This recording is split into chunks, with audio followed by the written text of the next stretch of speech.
ایمان ہے قول مصطفی۔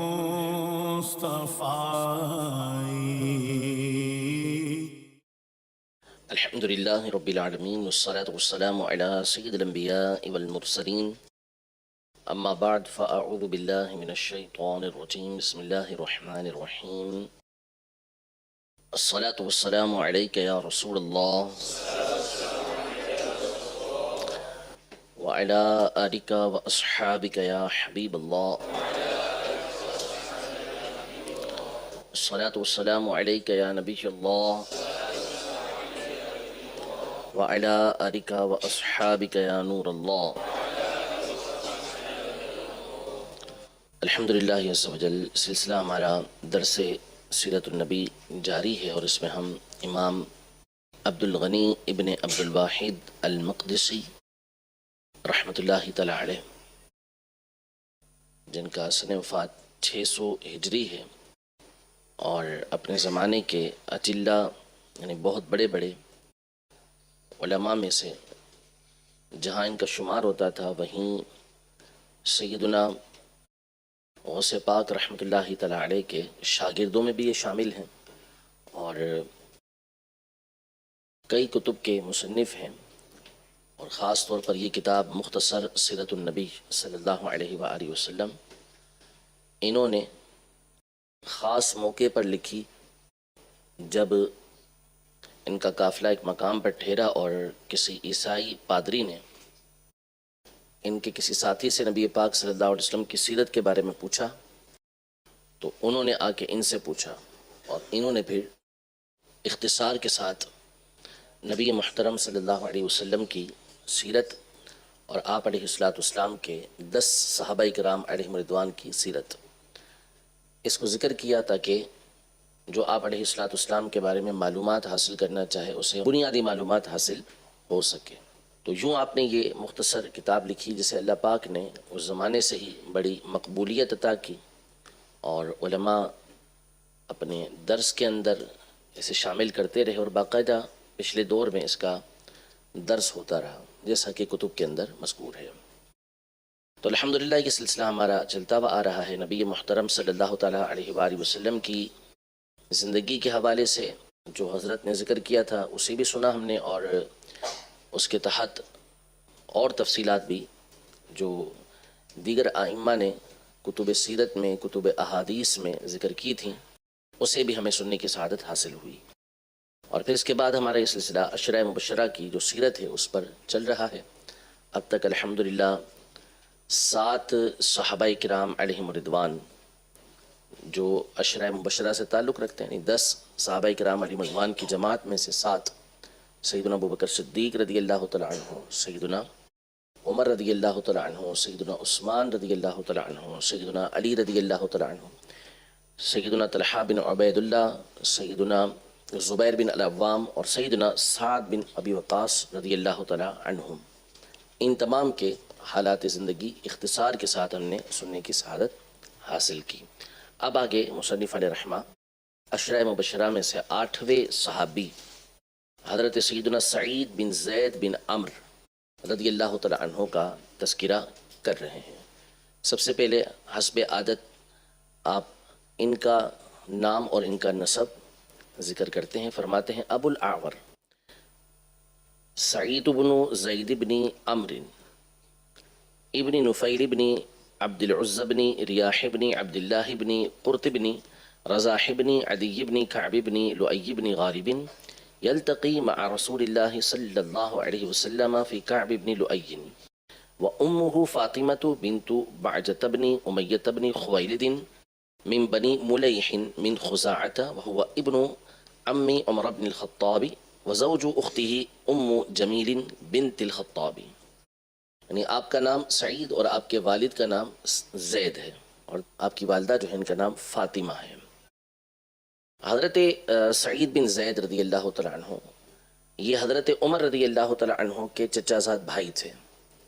اور حضرت عمر رضی اللہ تعالیٰ عنہ کے بہنوئی بھی تھے کہ آپ کی جو بہن تھی جمیل، یہ حضرت سعید بن زید رضی اللہ تعالیٰ عنہ کی اہلیہ تھی۔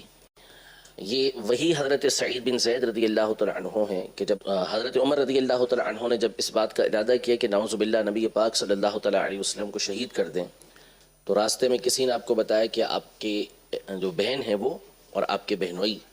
یہ دونوں تو نبی پاک صلی اللہ علیہ وسلم پر ایمان لا چکے ہیں۔ تو حضرت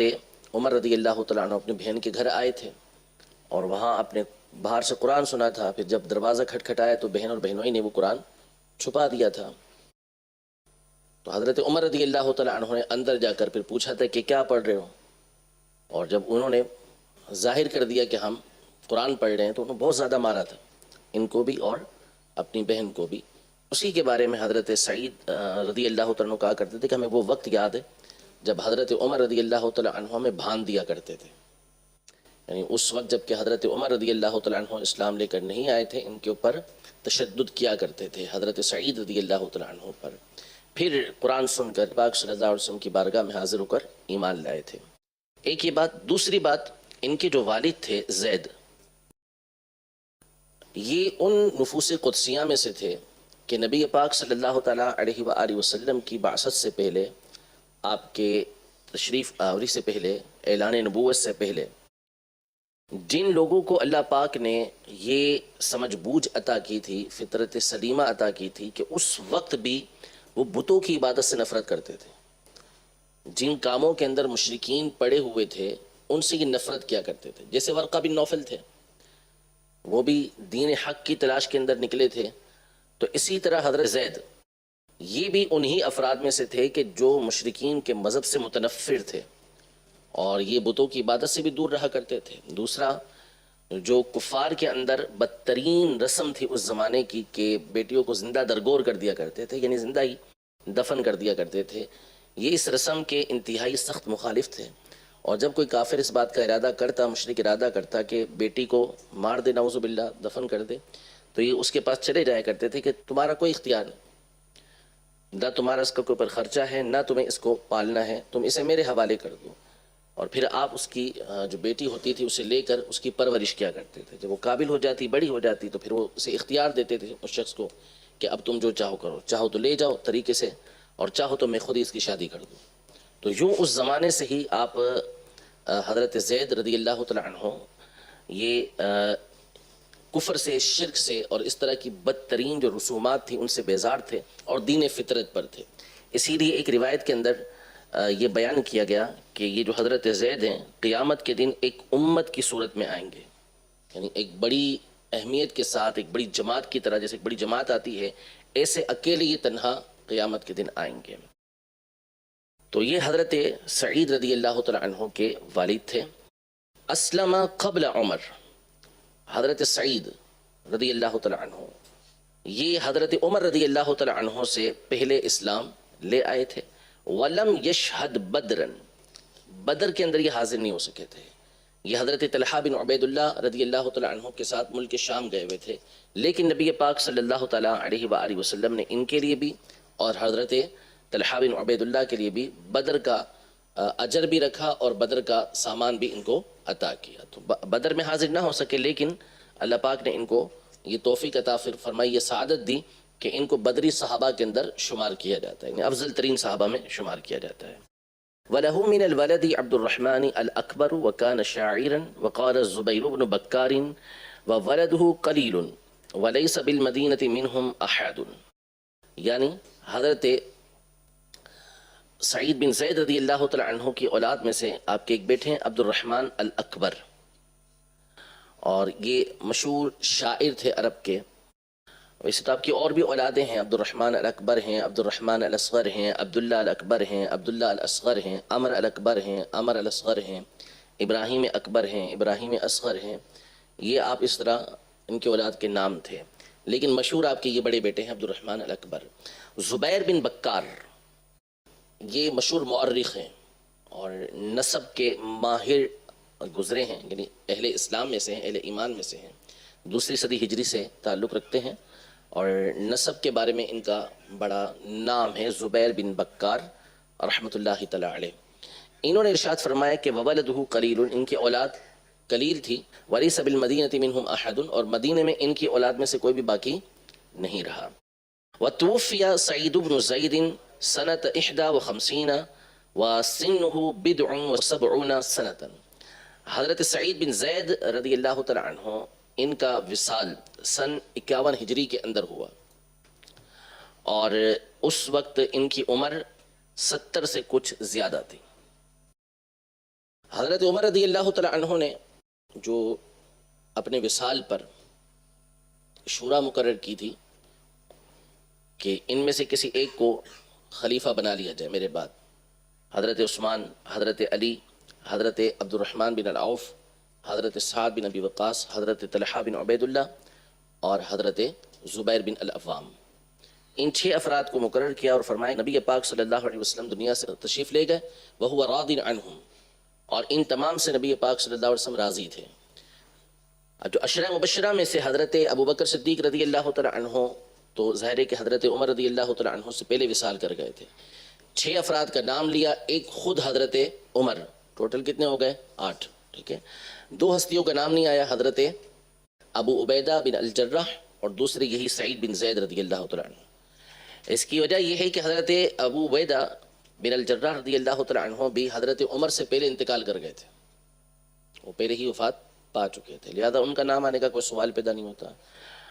اور حضرت سعید بن زید رضی اللہ تعالیٰ عنہ کا نام کیوں نہیں لیا؟ تو یہ حضرت عمر رضی اللہ تعالیٰ عنہ کی اعلیٰ درجے کی احتیاطیں تھیں۔ ایک تو آپ یہ دیکھتے تھے کہ خلافت کا منصب سنبھالنا، اس میں جہاں نیکوکار ہونا ضروری ہے، دیانت دار ہونا ضروری ہے، ساتھ ہی ساتھ دیگر صلاحیتوں کا ہونا ضروری ہے، ٹھیک ہے۔ تو جس کو آپ نے مناسب سمجھا ان کو مقرر کیا۔ دوسرا یہ تھا آپ کے چچا زاد بھائی، تو اب حضرت عمر رضی اللہ تعالیٰ عنہ کی اعلیٰ درجے کی احتیاط تھی کہ اگر ان کا نام بھی نومینیٹ کرتے تو نتیجہ کیا نکلتا کہ لوگ، اگرچہ کہ باتیں ہوتی نہیں لیکن ایک اندیشہ تھا، تو اس لیے حضرت عمر رضی اللہ تعالیٰ عنہ نے اپنے چچا کے بیٹے کا نام ہی نہیں دیا، ورنہ بہرحال یہ بھی خلافت کے لائق تھے، کیونکہ جب نبی پاک صلی اللہ علیہ وسلم دنیا سے تشریف لے کر گئے تو یہ بھی ان حضرات میں سے تھے کہ جن سے نبی پاک صلی اللہ تعالیٰ علیہ وسلم اعلیٰ درجے کے راضی تھے، یعنی بہت زیادہ ان لوگوں سے نبی پاک صلی اللہ علیہ وسلم خوش تھے۔ اگلا تذکرہ جو مصنف علیہ الرحمٰن نے کیا ہے وہ مشہور و معروف ہستی ہیں ابو محمد عبد الرحمن بن عوف بن عبد عوف رضی اللہ تعالیٰ عنہ، یعنی سیدنا عبد الرحمن بن عوف رضی اللہ تعالیٰ عنہ۔ ان کا بھی پہلے نام و نسب ذکر کرتے ہیں، پھر اس کے بعد گفتگو کرتے ہیں۔ فرماتے ہیں ابو محمد عبد الرحمن بن عوف بن عبد عوف رضی اللہ تعالیٰ عنہ ابن عبد بن الحارث بن زہرة بن کلاب يلتقي مع رسول الله صلی اللہ علیہ وسلم في کلاب بن مرة وأمه الشفاء وقيل العنقاء بنت عوف بن عبد الحارث بن زہرة وكانت من المہاجرات۔ یعنی آپ کی کنیت ابو محمد ہے، نام آپ کا عبد الرحمن ہے اور آپ کے والد کا نام عوف ہے، اور ان کا نسب نبی پاک صلی اللہ تعالیٰ علیہ وسلم سے کلاب بن مرہ میں جا کے مل جاتا ہے، ٹھیک ہے۔ اور والدہ کا نام آپ کی شفا ہے، بعض نے کہا کہ ان کا نام عنقا تھا، جو عوف بن عبد الحارث کی بیٹی تھی اور مہاجرات میں سے تھی، یعنی ان کو بھی ہجرت کا شرف حاصل ہوا۔ حضرت عبد الرحمن بن عوف رضی اللہ تعالیٰ عنہ انتہائی دانا افراد میں سے تھے، انتہائی ذہین افراد میں سے تھے، اور معاملہ شناس تھے، حالات کو اچھی طریقے سے ڈیل کرنے والے تھے، ان کو جیسا بھی مسئلہ پیش آئے اس کو حل کرنے والے تھے، تو ان کی سمجھداری بڑی معروف تھی۔ اللہ پاک نے ان کو بڑی سعادت عطا کی۔ نبی پاک صلی اللہ تعالیٰ علیہ وآلہ وسلم نے جہاں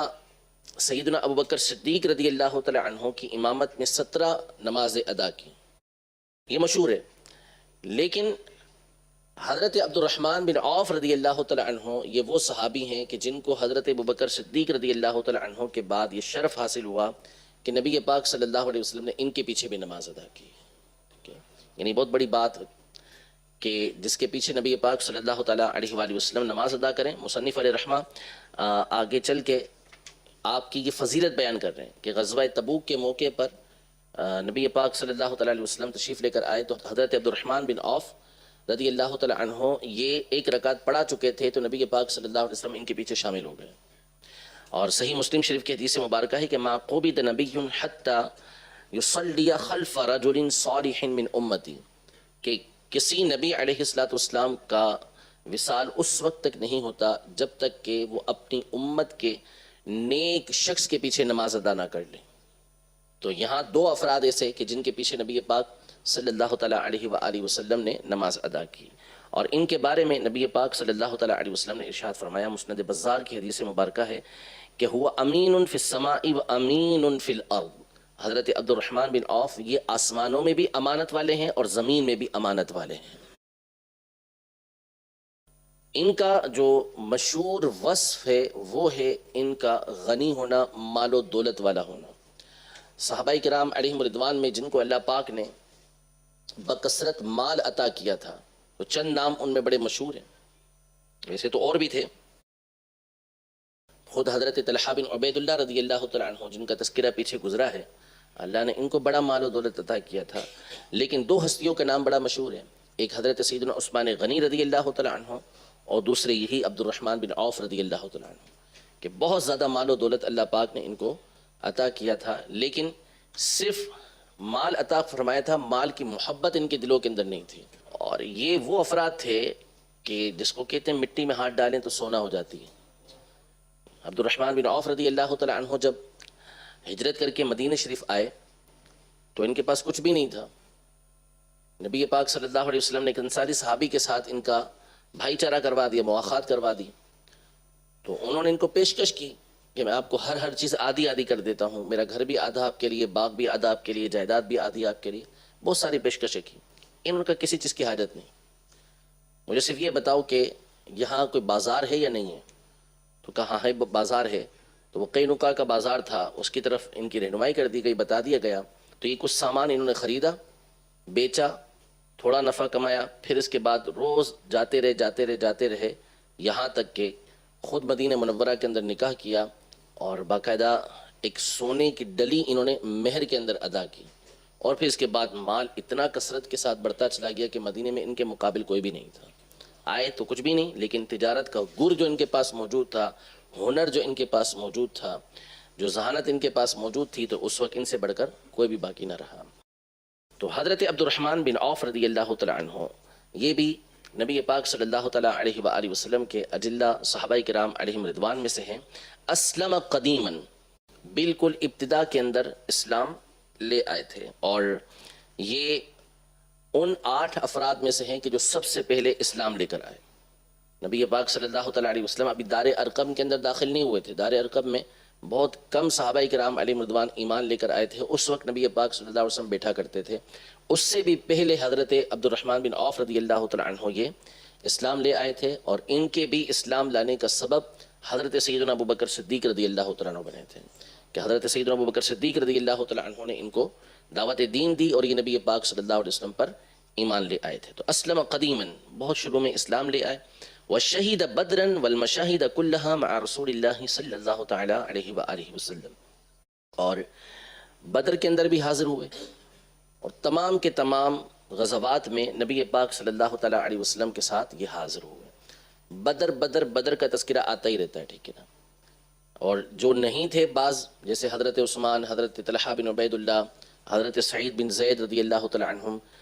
تو ان کی فضیلت میں یہ بیان کیا گیا کہ نبی پاک صلی اللہ تعالیٰ علیہ وآلہ وسلم نے ان کو بدر والوں میں شمار کیا، ان کو حصہ عطا فرمایا، اجر عطا فرمایا، یعنی اللہ پاک کی طرف سے اجر کی بشارت ان لوگوں کو دی۔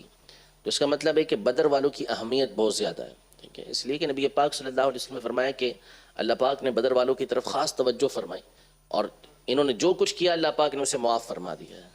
اور جبریل امین علیہ السلام جب بارگاہ رسالت میں حاضر ہوئے تو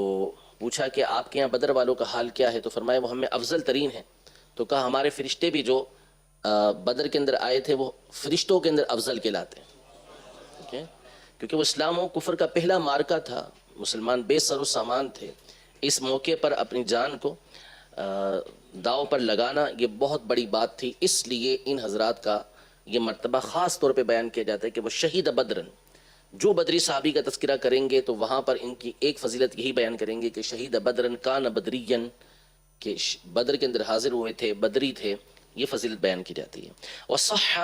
ان رسول اللہ صلی اللہ علیہ وسلم صلی وراءہ فی غزوۃ تبوک، یعنی یہ بات درست ثابت ہے کہ رسول پاک صلی اللہ تعالیٰ علیہ وآلہ وسلم نے ان کے پیچھے غزوہ تبوک میں نماز ادا کی۔ ومن ولده سالم الأكبر مات قبل الإسلام وأم القاسم ولدت في الجاهلية ومحمد وبه كان يكنى ولد في الإسلام وإبراهيم وحميد وإسماعيل أمهم أم كلثوم بنت عقبة بن أبي معيط بن أبي عمرو بن أمية بن عبد شمس بن عبد مناف من المهاجرات المبايعات وكل ولد عبد الرحمن منها وقد روي عنهم الحديث۔ یعنی آپ کی اولاد کا آپ تذکرہ کر رہے ہیں۔ سالم اکبر یہ اسلام سے پہلے ہی انتقال کر گئے تھے، ام قاسم یہ بھی جاہلیت کے دور میں پیدا ہوئیں، محمد آپ کے بیٹے تھے، اور انہی کی نسبت سے آپ کا نام، ان کی کنیت جو ہے وہ ابو محمد ہے، یہ اسلام کے اندر پیدا ہوئے۔ پھر کچھ اور ان کی اولاد کا تذکرہ کیا ہے جو ان کی اہلیہ ام کلثوم سے ہیں، ام کلثوم کی اولاد ہیں، اور ان تمام سے حدیث مروی ہیں۔ اور یہ ام کلثوم جو تھیں یہ بھی مکہ مکرمہ سے مدینہ منورہ ہجرت کر کے آئی تھیں اور نبی پاک صلی اللہ تعالیٰ علیہ وسلم سے بیعت کی سعادت حاصل کی تھی، جن کا تذکرہ اللہ پاک نے قرآن پاک میں فرمایا کہ یا ایھا النبی اذا جاءک المؤمنات یبایعنک، اے نبی جب آپ کے پاس مسلمان عورتیں آئیں کہ آپ سے بیعت کریں، تو جو عورتیں آپ علیہ السلام کے پاس بیعت کے لیے حاضر ہوئی تھیں ان میں سے ایک آپ کی اہلیہ یعنی حضرت عبد الرحمن کی اہلیہ ام کلثوم رضی اللہ تعالی عنہا بھی تھی۔ وعروۃ بن عبد الرحمن قتل بافریقیہ امہ بحیرۃ بنت ہانئ بن قبیصۃ بن مسعود من بنی شیبان وسالم الاصغر قتل بافریقیہ وامہ سہلۃ بنت سہیل بن عمرو وهو اخو محمد بن ابی حذیفۃ بن عتبۃ لامہ وعبد الله الأكبر قتل بإفريقية وأمه من بني عبد الأشهل وأبو بكر بن عبد الرحمن وأبو سلمة الفقيه وهو عبد الله الأصغر وأمه تماضر بنت الأصبغ الكلبية وهي أول كلبية نكحها قرشي وعبد الرحمن بن عبد الرحمن ومصعب بن عبد الرحمن وكان على شرطة مروان بن الحكم بالمدينة۔ یعنی آپ کی کچھ اور اولاد کا ذکر کیا جن میں عمومی طور پر 3 آپ کے بیٹے ہیں، عروہ بن عبد الرحمن، سالم اصغر اور عبداللہ اکبر، یہ تینوں کے تینوں ایک جنگ کے دوران افریقہ کے اندر یہ شہید ہوئے تھے۔ ومات بالمدینہ ودفن بالبقیع سنة 32 فی خلافت عثمان بن عفان وصلی علیہ عثمان۔ آپ کا یعنی حضرت عبد الرحمن بن عوف رضی اللہ تعالی عنہ کا وصال مدینہ منورہ میں ہوا اور آپ جنت البقیع کے اندر دفن کیے گئے۔ سن 32 ہجری میں آپ کا وصال ہوا حضرت عثمان غنی رضی اللہ تعالی عنہ کی خلافت میں، اور حضرت عثمان غنی رضی اللہ تعالی عنہ ہی نے آپ کی نماز جنازہ ادا کی۔ وسنہ 72 وقیل 75 وقیل 78۔ آپ کی عمر اس وقت 72 سال، 75 سال یا 78 سال تھی۔ 9 صحابہ کرام علیہم رضوان کا تذکرہ ہوا۔ اب آخری جن کا تذکرہ یہاں پر کیا ہے وہ ہیں حضرت ابو عبیدہ عامر بن عبداللہ بن الجراح رضی اللہ تعالیٰ عنہ، جن کو ان کی کنیت کے ساتھ زیادہ جانا جاتا ہے ابو عبیدہ بن الجراح کے نام سے، ٹھیک ہے۔ جلیل القدر صحابی ہیں، اور جب نبی پاک صلی اللہ تعالیٰ علیہ وآلہ وسلم کا وصال ظاہری ہوا تو صحابہ کرام علیہم رضوان کا اتفاق حضرت ابو بکر صدیق رضی اللہ تعالیٰ عنہ کو خلیفہ بنانے پر ہوا، لیکن اس سے قبل جو حضرت ابو بکر صدیق رضی اللہ تعالیٰ عنہ نے کہا تھا کہ کس سے بیعت کریں، تو آپ نے 2 نام دیے تھے۔ حضرت ابو بکر صدیق رضی اللہ تعالیٰ عنہ نے 2 نام پیش کیے تھے، ایک حضرت عمر رضی اللہ تعالیٰ عنہ کا کہ ان سے بیعت کر لیں، خود راضی نہیں ہو رہے تھے حضرت ابو بکر صدیق رضی اللہ تعالیٰ عنہ اپنی خلافت کے لیے، تو ایک نام حضرت عمر رضی اللہ تعالیٰ عنہ کا اور دوسرا حضرت ابو عبیدہ رضی اللہ تعالیٰ عنہ کا دیا تھا کہ ان سے بیعت کر لیں۔ تو اس سے ان کا مقام و مرتبہ ہمیں معلوم ہو سکتا ہے۔ خود نبی پاک صلی اللہ تعالیٰ علیہ وآلہ وسلم نے ان کی فضیلت یہ بیان کی کہ ان لکل امت امیناً، ہر امت کا ایک امین ہوتا ہے، وامینها ایتها الامہ ابو عبیدہ بن الجراح، یعنی ہماری اس امت کا جو امین ہے وہ ابو عبیدہ بن الجراح ہیں، یعنی ان کو نبی پاک صلی اللہ تعالیٰ علیہ وسلم نے اس امت کا امین قرار دیا، اس لیے آپ کا لقب ہے امین الامہ، امین الامہ، امت کے امین ترین شخص یعنی امانت دار شخص۔ یہ میں پہلے بیان کر چکا ہوں کہ کچھ افراد ایسے ہیں، ویسے تو ہر صحابی رضی اللہ تعالیٰ عنہ مختلف فضائل کا جامع ہے، بہت سارے فضائل ہر ایک کے اندر پائے جاتے ہیں، لیکن کچھ کچھ خصوصیات کسی نہ کسی صحابی کے اندر دوسروں کے مقابلے میں زیادہ ہیں۔ تو حضرت ابو عبیدہ بن الجرہ رضی اللہ تعالی عنہ کی جو فضیلت ہے وہ امانت دار ہونے کے اعتبار سے زیادہ ہے۔ مصنف علیہ رحمہ حسب عادت یہاں پر پہلے نام، کنیت اور نسب ذکر کرتے ہیں۔ فرماتے ہیں ابو عبیدہ عامر بن عبداللہ بن الجراح رضی اللہ تعالی عنہ ابن ہلال بن وہیب بن ضبۃ ابن الحارث بن فہر بن مالک و ام غنم بنت جابر بن عبد العزى بن عامر بن عميرة بن وديعة بن الحارث بن فهر وقيل أميمة بنت غنم بن جابر بن عبد العزى يلتقي مع رسول الله صلى الله عليه وسلم في فهر بن مالك، یعنی ان کا نام عامر ہے اور کنیت ان کی مشہور ہے ابو عبیدہ، والد کا نام عبداللہ اور دادا کا نام الجرہ ہے، اور دادا ہی کی طرف یہ زیادہ تر منسوب کیے جاتے ہیں۔ والدہ کا ان کے نام امیمہ بیان کیا جاتا ہے کہ آپ کی والدہ کا نام امیمہ تھا، اور ان کی کنیت ام غن تھی، یعنی غین، نون اور میم۔ نبی پاک صلی اللہ تعالیٰ علیہ وآلہ وسلم کے ساتھ ان کا نسب فہر بن مالک میں جا کر مل جاتا ہے، تو یہ بھی قریشی ہیں، ٹھیک ہے۔ صحابہ کرام علیہ رضوان میں ان کا ایک اور لقب مشہور تھا، ان کو صحابہ کرام علیہ رضوان قوی کہا کرتے تھے، القوی، جس کا مطلب ہوتا ہے مضبوط ہونا۔ وجہ اس کی یہ تھی کہ نبی پاک صلی اللہ تعالیٰ علیہ وسلم سے نجران کے عیسائیوں نے کہا تھا کہ ہمارے ساتھ کسی کو بھیج دیں، ہمارے ساتھ کسی کو بھیج دیں، تو نبی پاک صلی اللہ علیہ وسلم نے ان سے فرمایا تھا کہ میں تمہارے ساتھ ایک قوی شخص کو اور امین شخص کو بھیجوں گا، مضبوط شخص کو اور امین شخص کو بھیجوں گا۔ تو پھر نبی پاک صلی اللہ تعالیٰ علیہ وآلہ وسلم نے ان کو بھیجا، اور نبی پاک صلی اللہ علیہ وسلم نے کچھ افراد کی تعریف ان الفاظ میں کی کہ نعم الرجل، بہترین آدمی، بہترین آدمی، یہ ہیں۔ تو مستدرک حاکم کی حدیث مبارکہ ہے، حضور پاک صلی اللہ علیہ وسلم نے فرمایا کہ نعم الرجل ابو بکر، بہترین شخص ابو بکر ہیں، نعم الرجل عمر، بہترین شخص عمر ہیں، نعم الرجل ابو عبیدہ بن الجراح، بہترین شخص ابو عبیدہ بن الجراح، نعم الرجل اسید بن حضیر، بہترین شخص اسید بن حضیر ہیں، نعم الرجل ثابت بن قیس، بہترین شخص ثابت بن قیس ہیں، نعم الرجل معاذ بن جبل، بہترین شخص معاذ بن جبل ہیں، نعم الرجل معاذ بن الجموح، بہترین شخص معاذ بن جموح ہے۔ تو یہ جو بہترین افراد تھے ان میں سے نبی پاک صلی اللہ تعالیٰ علیہ وآلہ وسلم نے کچھ افراد کا ذکر کیا۔ اب ایک بڑی خوبصورت بات مصنف علیہ رحمہ ذکر کر رہے ہیں، فرماتے اسلم قدیما قبل دخول النبی صلی اللہ علیہ وسلم دار الارقم وشہید بدر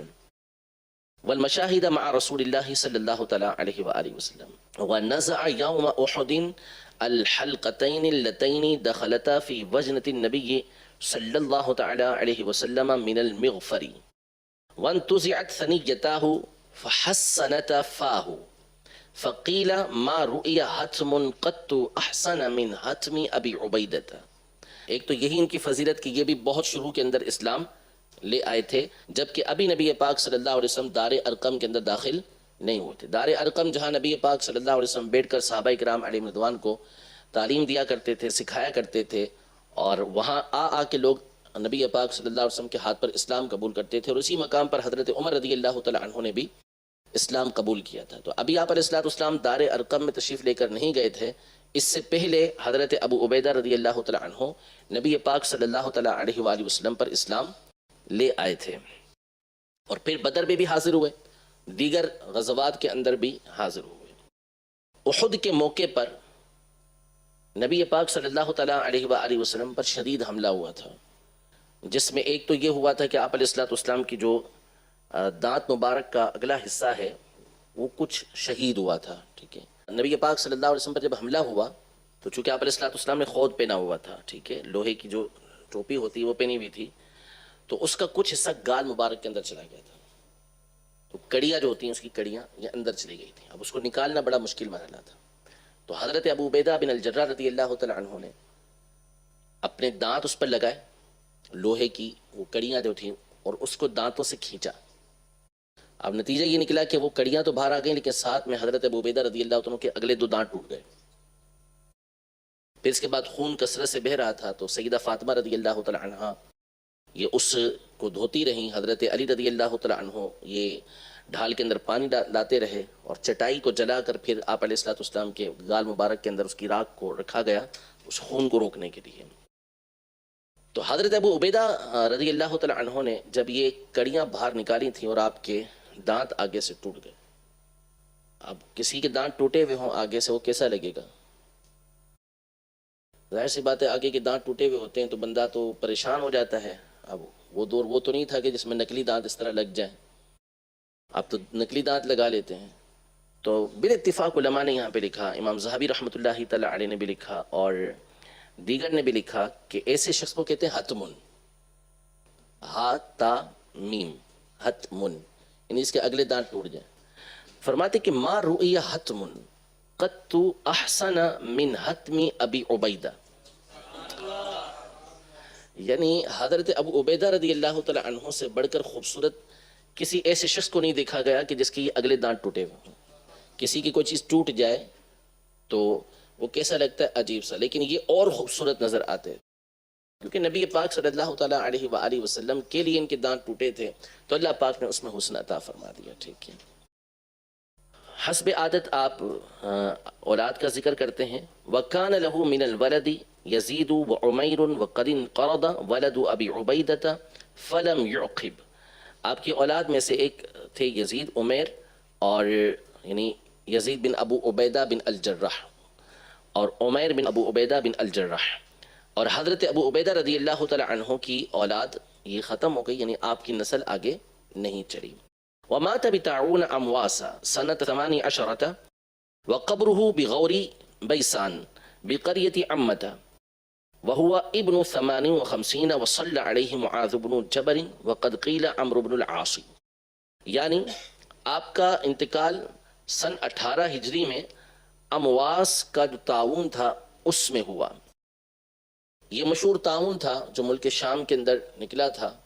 اور اس میں حضرت ابو عبیدہ بن الجراح رضی اللہ تعالی عنہ بھی وصال پا گئے تھے۔ سن 18 ہجری میں آپ کا وصال ہوا، اور حضرت عمر رضی اللہ تعالی عنہ کا یہ دور خلافت تھا۔ وہیں ملک شام کا علاقہ ہے غور بیسان جو امتا قریہ یعنی بستی کے قریب ہے، اس جگہ پر آپ کی قبر ہے۔ یعنی ملک شام چونکہ اس زمانے کے اندر فقط آج کا سوریہ نہیں تھا بلکہ اس میں آج کا فلسطین بھی، آج کا لبنان بھی، آج کا اردن بھی، یہ سارے شامل تھے۔ تو اس لیے فلسطین کا جو علاقہ ہے اس کے قریب قریب علاقہ تھا، اور وہیں حضرت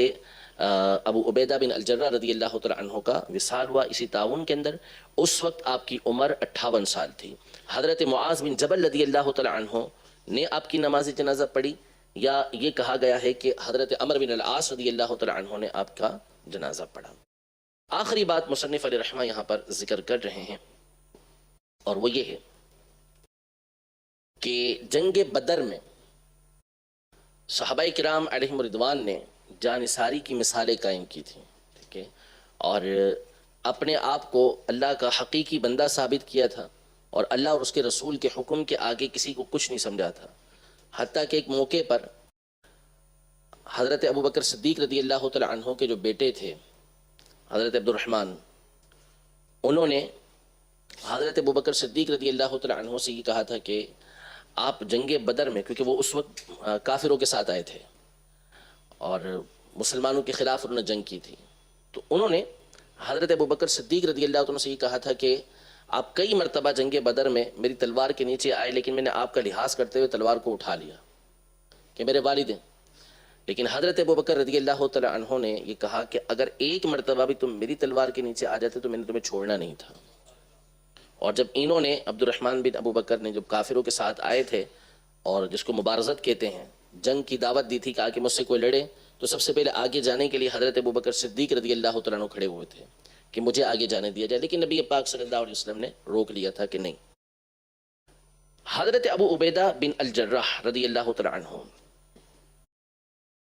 ان کا جو والد تھا یہ کافر تھا، تو جنگ بدر میں ان کے مقابل ان کا والد ہی آیا تھا۔ اور ایک قول یہ ہے، علماء نے بیان کے روایتوں کے اندر موجود ہے کہ حضرت ابو عبیدہ بن الجرح نے بدر کے دن اپنے کافر والد کو قتل کیا. یعنی کوئی لحاظ نہیں کیا کہ نبی پاک صلی اللہ تعالیٰ علیہ وآلہ وسلم کا چونکہ دشمن ہے اور اسلام کے خلاف آیا ہے اور موقع جنگ کا موقع تھا، تو آپ رضی اللہ تعالیٰ عنہ نے یہ سعادت حاصل کی کہ اللہ اور اس کے رسول کے حکم پر والد کو بھی آپ نے نہیں چھوڑا. ٹھیک ہے، تو اسی کو بیان کرتے ہیں وَقَدْ قَتَلَ ابو عبیدہ اباہ یوم بدر کافرا، کہ حضرت ابو عبیدہ بن الجرح رضی اللہ تعالیٰ عنہ نے بدر کے دن اپنے کافر والد کو قتل کیا. تو اللہ پاک نے اس پر آیت نازل فرمائی. وفیہ انزل اللہ عز وجل، انہی کے بارے میں اللہ جل شانہ نے یہ آیت مبارکہ نازل فرمائی. لا تجد قوما يؤمنون بالله واليوم الآخر يوادون من حاد الله ورسوله ولو كانوا آباءهم أو أبناءهم أو إخوانهم أو عشيرتهم أولئك كتب في قلوبهم الإيمان وأيدهم بروح منه ويدخلهم جنات تجري من تحتها الأنهار خالدين فيها رضي الله عنهم ورضوا عنه أولئك حزب الله ألا إن حزب الله هم المفلحون. یعنی اللہ پاک نے یہ آیت نازل فرمائی کہ آپ کوئی ایسی قوم نہیں پائیں گے جو اللہ اور آخرت کے دن پر ایمان لائے اور ان لوگوں سے محبت کرے جو اللہ اور اس کے رسول کے مقابل آتے ہیں. اللہ اور اس کے رسول کے دشمن ہیں، ان سے وہ کبھی محبت نہیں کریں گے، اگرچہ کہ وہ ان کے والد ہوں، ان کی اولاد ہو، ان کے بھائی ہوں یا ان کے خاندان کے افراد ہوں. یہی وہ لوگ ہیں کہ ان کے دلوں میں اللہ نے ایمان کو ثبت کر دیا ہے اور اپنی طرف سے ایک خاص روح کے ذریعے اللہ پاک نے ان کی مدد کی ہے، ان کو مؤید کیا ہے، اور ان لوگوں کو اللہ پاک جنت کے اندر داخل کرے گا، وہ جنتیں کہ جس کے نیچے نہریں بہتی ہیں، ہمیشہ اس میں رہیں گے. اللہ ان سے راضی ہوا اور یہ اللہ سے راضی ہوئے. یہی اللہ کا گروہ ہے اور بے شک اللہ ہی کا گروہ یہ فلاح پانے والا ہے. یہ آیت مبارکہ اس وقت نازل ہوئی جب حضرت ابو عبیدہ بن الجرح رضی اللہ تعالیٰ عنہ نے اللہ کے حکم پر عمل کرتے ہوئے اپنے والد کا لحاظ بھی نہیں کیا. اللہ جل شانہ ان تمام صحابہ کرام علیہم رضوان کی برکتیں ہمیں عطا فرمائے اور اللہ جل شانہ نبی محترم صلی اللہ تعالیٰ علیہ وآلہ وسلم کی سیرت، آپ کے فضائل، آپ کے کمالات ہمیشہ بیان کرتے رہنے کی توفیق عطا فرمائے، اور اس کے صدقے اللہ پاک آپ کے اہل بیت اطہار کی محبت عقیدت ہمیں اور ہماری نسلوں کو عطا فرمائے، اور اس صدقے میں اللہ پاک ہم سب کو ہمیشہ تمام کے تمام صحابہ کرام علیہم رضوان کی تعظیم و تکریم کرتے رہنے کی توفیق عطا فرمائے. آمین بجاہ النبی الامین صلی اللہ تعالیٰ علیہ وآلہ وسلم. ایمان